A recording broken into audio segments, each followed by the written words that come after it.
Hello everyone, welcome to success with Rai academy.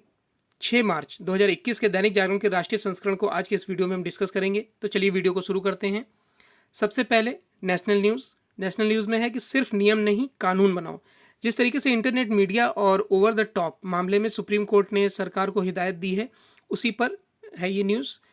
तो internet media over the top platform व digital media को लेकर सरकार के हालिया दिशा निर्देशों पर सुप्रीम कोर्ट ने निराशा जताई है। शीर्ष अदालत ने इन निर्देशों को एंटी सोशल कंटेंट पर लगाम लगाने में नाकाफी मानते हुए कहा कि इसमें उल्लंघन करने वालों के खिलाफ कार्रवाई का कोई प्रभावी तंत्र नहीं है। नियम कायदे बनाने के लिए काम नहीं चलेगा। बिना उचित कानून के इन पर नियंत्रण संभव नहीं है। कोर्ट की टिप्पणी पर केंद्र सरकार की ओर से पेश सॉलिसिटर जनरल तुषार मेहता ने कहा कि सरकार इस बारे में कानून का मसौदा तैयार करके कोर्ट के समक्ष पेश करेगी। नेक्स्ट न्यूज़ है कि भारत की सर्वजन हिताय सर्वजन सुखाय मुहिम और ये WTO में कोरोना वैक्सीन के पेटेंट से मुक्त कराने में जुटा है और 57 देश इसमें साथ आए हैं। भारत इन दिनों दुनिया को किफ़ायती दाम पर कोरोना वैक्सीन मुहैया कराने की मुहिम में जुटा है। इस काम को अंजाम देने के लिए भारत कोरोना वैक्सीन को पेटेंट नियम से बाहर लाने की जोड़तोड़ कोशिश कर रहा है।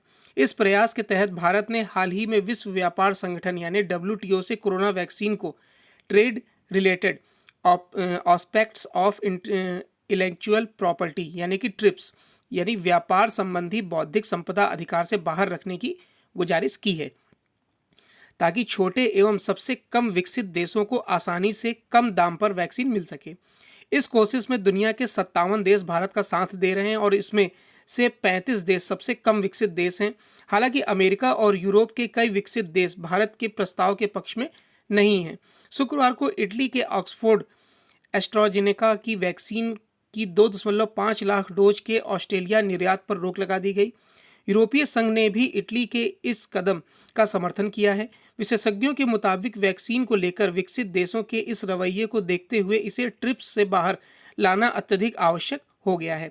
इनका यह भी मानना है कि वैक्सीन को ट्रिप्स से बाहर रखा जाता है तो इससे भारत इसका सबसे बड़ा निर्यातक और आपूर्तिकर्ता देश बन जाएगा।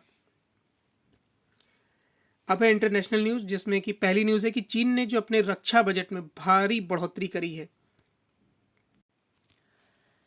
लद्दाख सीमा पर भारत के साथ तनातनी और अमेरिका के साथ बढ़ते तनाव के बीच चीन ने अपने रक्षा बजट में भारी बढ़ोतरी की है। उसने शुक्रवार को 209 अरब डॉलर लगभग 15 लाख करोड़ रुपए के भारी भरकम रक्षा बजट का ऐलान किया है। उसका यह बजट भारत के रक्षा बजट से 3 गुना से भी ज़्यादा है। बीजिंग ने गत वर्ष की तुलना में 2021 में रक्षा बजट में 6.8% की वृद्धि की है। पिछले साल का रक्षा बजट 196 अरब डॉलर था। चीनी प्रधानमंत्री ली केंगशियांग ने देश की संसद नेशनल पीपुल्स कांग्रेस के सत्र के पहले दिन रक्षा बजट में वृद्धि का ऐलान किया। सैन्य खर्चों में बढ़ोतरी की यह घोषणा ऐसे समय की गई जब लद्दाख सीमा पर भारत के साथ तनातनी है। हालांकि दोनों देशों में तनाव वाले क्षेत्रों में सैनिकों की वापसी को लेकर सहमति बन गई है। इधर चीन का अमेरिका के साथ भी सैन्य और राजनीतिक तनाव बढ़ता जा रहा है। समाचार एजेंसी सिन्हुआ के अनुसार इस वर्ष रक्षा पर 209 अरब डॉलर खर्च किए जाएंगे। यह लगातार छठा ऐसा वर्ष है जब रक्षा बजट में बढ़ोतरी इकाई अंक में हो रही है। नेक्स्ट है कि बढ़ रहा भारतवंशियों का दबदबा। ये स्टेटमेंट दिया है अमेरिकी राष्ट्रपति जो बाइडेन ने। अमेरिका में भारतीय मूल के लोगों की साख बढ़ती जा रही है। इसकी पुष्टि खुद अमेरिकी राष्ट्रपति जो बाइडेन ने की है। उन्होंने कहा कि अमेरिका में भारतीय मूल के लोगों का दबदबा बढ़ता जा रहा है। वे धूम मचाए हुए हैं। बड़ी संख्या में इस समुदाय के लोग उनके प्रशासन में अहम पदों पर नियुक्त किए गए हैं। बाइडेन ने 50 से भी कम दिनों के कार्यकाल में अपने प्रशासन में 55 भारतवंशियों को नेतृत्व वाले पदों पर नियुक्त किया है। सरकार के लगभग सभी विभागों में भारतीय मूल के लोगों की मौजूदगी हो गई है। राष्ट्रपति बाइडेन ने गुरुवार को कहा कि भारतीय मूल के लोग देश में धूम मचाए हुए हैं और आगे भी कई महत्वपूर्ण पद उनको दिए जाएंगे। अब है बिजनेस पेज में पहली न्यूज़ है कि केंद्र और राज्य मिलकर घटाएं टैक्स। पेट्रोलियम उत्पादों की कीमतों में हो रही लगातार वृद्धि पर सरकार का रवैया नरम पड़ता दिख रहा है और इसमें कटौती के आसार बनने लगे हैं। वित्त मंत्री निर्मला सीतारमण ने माना है कि पेट्रोल डीजल की बढ़ती कीमतें ग्राहकों पर भारी बोझ हैं। इस बारे में केंद्र व राज्य सरकारों को मिलकर फैसला करना होगा। हालांकि यह फैसला कब होगा, इस बारे में उन्होंने कुछ भी कहने से इनकार कर दिया। पेट्रोलियम उत्पादक और निर्यातक देशों के संगठन ओपेक ने गुरुवार को कच्चे तेल का उत्पादन बढ़ाने से इनकार कर दिया। इससे कच्चे तेल के दाम में गिरावट की फौरी उम्मीद खत्म हो गई है। ऐसे में अगर केंद्र और राज्य सरकारें मिलकर टैक्स कटौती का फैसला नहीं करती हैं, तो पेट्रोल, डीजल और रसोई गैस की खुदरा कीमतों में वृद्धि का एक और सिलसिला शुरू हो सकता है। कई एजेंसियों ने कहा है कि देश में अगर पेट्रोल व डीजल की कीमतों को कम नहीं किया गया तो इसका असर इकोनॉमी के दूसरे क्षेत्रों पर होने लगेगा। नेक्स्ट न्यूज़ है कि 6000 कारोबारी नियम होंगे खत्म। प्रधानमंत्री नरेंद्र मोदी ने कहा है कि हर चीज में सरकार का दखल समाधान की जगह समस्या पैदा करता है। इसलिए सरकार का प्रयास है इस साल केंद्र और राज्य स्तर के 6000 से अधिक कारोबारी नियमों को कम करने पर रहेगा। उन्होंने कहा कि नियमों के पालन का बोझ घटना चाहिए और सरकार इसे लेकर काफ़ी गंभीर है। उन्होंने कहा कि अब टेक्नोलॉजी आ गई है, इसलिए हर चीज़ के लिए बार बार फॉर्म भरने की प्रक्रिया को सरकार खत्म करना चाहती है। प्रोडक्शन लिंक्ड इंसेंटिव स्कीम पर एक वेबिनार के संबोधन में प्रधानमंत्री ने कहा कि सरकार का जोर देश के नागरिकों पर भरोसा कर आगे बढ़ने पर है। इसलिए स्वनियामक, स्व सत्यापन और स्व प्रमाणीकरण पर जोर दिया जा रहा है। बजट में पीएलआई स्कीम से जुड़ी योजनाओं के लिए 2 लाख करोड़ रुपए के प्रावधान का जिक्र करते हुए मोदी ने कहा कि पीएलआई स्कीम द्वारा ही आने वाले 5 वर्षों के दौरान देश में लगभग 520 अरब डॉलर यानी लगभग 40 लाख करोड़ रुपए मूल्य के उत्पादन का अनुमान है। नेक्स्ट न्यूज़ है कि अप्रेंटिसशिप से होगा कौशल विकास। नौकरी के दौरान प्रशिक्षण से बड़े पैमाने पर देश के युवाओं का कौशल विकास होगा। अप्रेंटिसशिप के लिए सरकार कानून में बड़े बदलाव की तैयारी में है। पहले सिर्फ मैन्युफैक्चरिंग तक सीमित अप्रेंटिसशिप का विस्तार सेवा क्षेत्र तक सरकार पहले ही कर चुकी है। अब ट्रेड और कॉमर्स को भी इसमें शामिल किया जाएगा। कौशल विकास मंत्री महेंद्र नाथ पांडे के अनुसार नए बदलावों से अप्रेंटिसशिप के लिए बेहतर इकोसिस्टम तैयार होगा और युवाओं को रोजगार के अच्छे अवसर उपलब्ध होंगे। सभी बदलावों के बाद देश में एक समय में 20 लाख से अधिक युवा अप्रेंटिसशिप कर रहे होंगे। वर्ष 2014 के पहले हर साल केवल 60 से 70 हजार युवा ही नौकरी के दौरान प्रशिक्षण ले रहे होते हैं। अब है एडिटोरियल पेज। एडिटोरियल पेज में पहला जो आर्टिकल है, नए नियमों के बारे में अनावश्यक भ्रांतियां, और यह आर्टिकल लिखा है भारत सरकार के सूचना एवं प्रसारण मंत्रालय के सचिव अमित खरे द्वारा। केंद्र सरकार ने पिछले दिनों सूचना प्रौद्योगिकी नियम 2021 की घोषणा की है। ये नियम समान अवसर प्रदान करने के साथ एक प्रगतिशील संस्थागत तंत्र स्थापित करते हैं जिसकी आचार संहिता और त्रिस्तरीय शिकायत निवारण तंत्र का पालन डिजिटल समाचार प्रकाशकों और ओटीटी सामग्री के प्रशासकों को करना है। ओटीटी प्लेटफॉर्म 5 आयु आधारित श्रेणियों में सामग्री को स्वस्वीकृत करेगा। डिजिटल मीडिया पर खबरों के प्रशासकों को भारतीय प्रेस परिषद की पत्रकारिता नियमावली और केवल टेलीविजन नेटवर्क नियामकीय अधिनियम की कार्यक्रम संहिता का पालन करना होगा, जिससे ऑफलाइन यानी कि प्रिंट और टीवी और डिजिटल मीडिया के बीच समान अवसर उपलब्ध हों। ओटीटी सामग्री का स्वतः वर्गीकरण कई देशों में एक स्वीकृत मानदंड है, किंतु ओटीटी प्लेटफॉर्म पर सेंसरशिप लगाए जाने का कोई सवाल ही नहीं है, बल्कि यह कदम संरचनात्मक लोगों को सामग्री के स्व वर्गीकरण की सुविधा देता है। कुछ ओटीटी प्लेटफॉर्म द्वारा एक और मुद्दा उठाया जा रहा है कि शिकायत निवारण तंत्र में उनकी बहुत कम भूमिका है। एक वेबसाइट ने तो फेक न्यूज़ भी चला दी है कि शिकायत निवारण तंत्र के जजों की नियुक्ति केंद्र सरकार के पैनल से की जाएगी।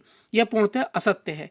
नए नियम की धारा 12(2) के उपनियम 1 में निर्दिष्ट स्वनियामक निकाय की अध्यक्षता सुप्रीम कोर्ट या हाई कोर्ट के सेवानिवृत्त न्यायाधीश या मीडिया, प्रसारण, मनोरंजन, बाल अधिकार, मानव अधिकार और ऐसे ही अन्य क्षेत्रों से एक स्वतंत्र एवं विख्यात व्यक्ति करेंगे।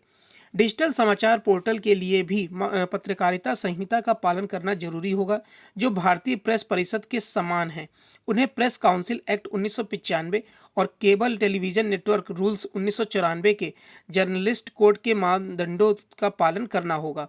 उन्हें यह भी सुनिश्चित करना होगा कि प्रतिबंधित सामग्री, उदाहरण के तौर पर चाइल्ड पोर्नोग्राफी जैसी सामग्री प्रसारित नहीं होनी चाहिए। यह समझना मुश्किल है कि यह आचार संहिता अभिव्यक्ति की स्वतंत्रता पर कैसे अंकुश लगा सकती है।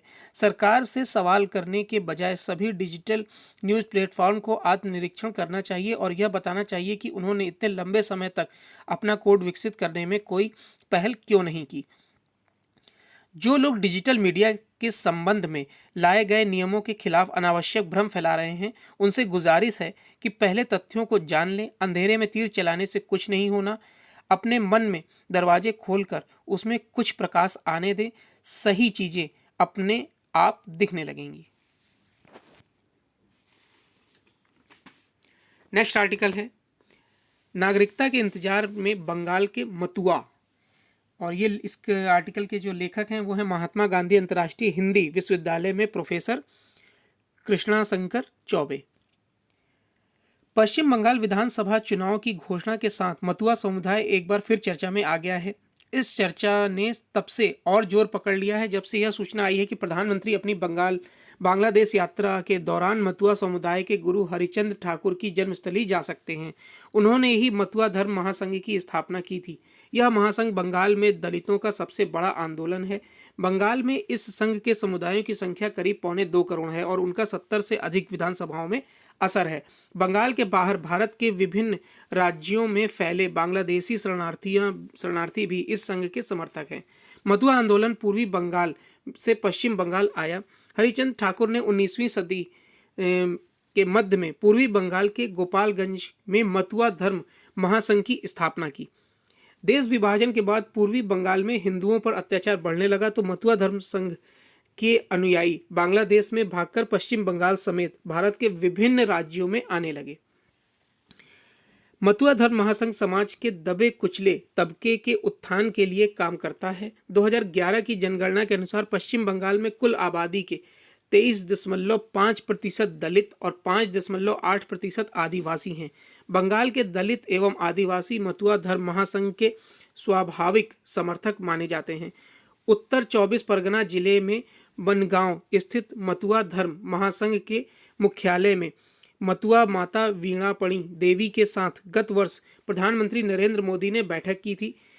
वीणापाणी देवी के दबाव में ही ममता बनर्जी के नेतृत्व वाली पश्चिम बंगाल सरकार को मतुआ कल्याण परिषद का गठन करना पड़ा।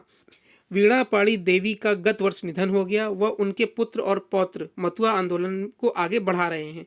माना जा रहा है कि इस बार के चुनाव में उनका मत निर्णायक साबित होगा। नेक्स्ट आर्टिकल है कि उत्पादन को प्रोत्साहन। मैन्युफैक्चरिंग बढ़ाने के उद्देश्य से शुरू की गई उत्पादन आधारित प्रोत्साहन योजना यानी कि PLI का उल्लेख करते हुए प्रधानमंत्री ने एक बार फिर कहा कि सरकार का काम उद्योग चलाना नहीं है। निसंदेह सरकार को उद्योग धंधे चलाने से बचना चाहिए। यह उनका काम नहीं है।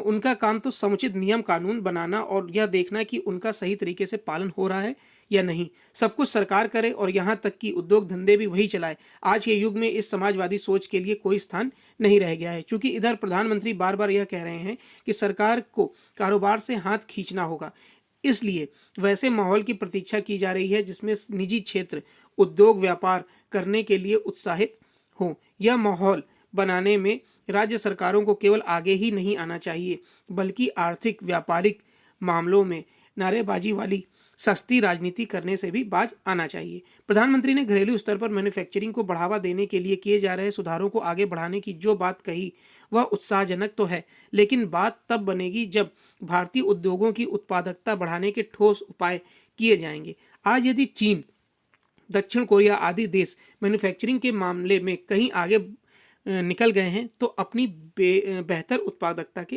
कारण। नेक्स्ट न्यूज़ है स्पोर्ट्स पेज से एक न्यूज़ है कि नीरज चोपड़ा ने अपना ही राष्ट्रीय रिकॉर्ड तोड़ा। ओलंपिक के लिए क्वालिफाई कर चुके भाला फेंक एथलीट नीरज चोपड़ा ने गुरुवार को यहां भारतीय ग्रांड प्रिक्स 3 में नया राष्ट्रीय रिकॉर्ड बनाया है। एक वर्ष से अधिक समय के बाद वापसी करते हुए उन्होंने 88.07 मीटर भाला फेंकते हुए अपना ही राष्ट्रीय रिकॉर्ड तोड़ा। पुराना रिकॉर्ड 88.06 मीटर था जो 27 अगस्त 2018 को जकार्ता में हुए एशियाई खेल में बनाया गया था। शिवपाल सिंह ने चौथे प्रयास में 81.63 मीटर भाला फेंककर बेहतर प्रदर्शन किया है। तो ये आज का यानी 6 मार्च 2021 का दैनिक जागरण का राष्ट्रीय संस्करण था। आई होप आपको वीडियो अच्छा लगा होगा। अगर आपको वीडियो अच्छा लगा तो लाइक और शेयर कर दीजिएगा। वीडियो देखने के लिए धन्यवाद।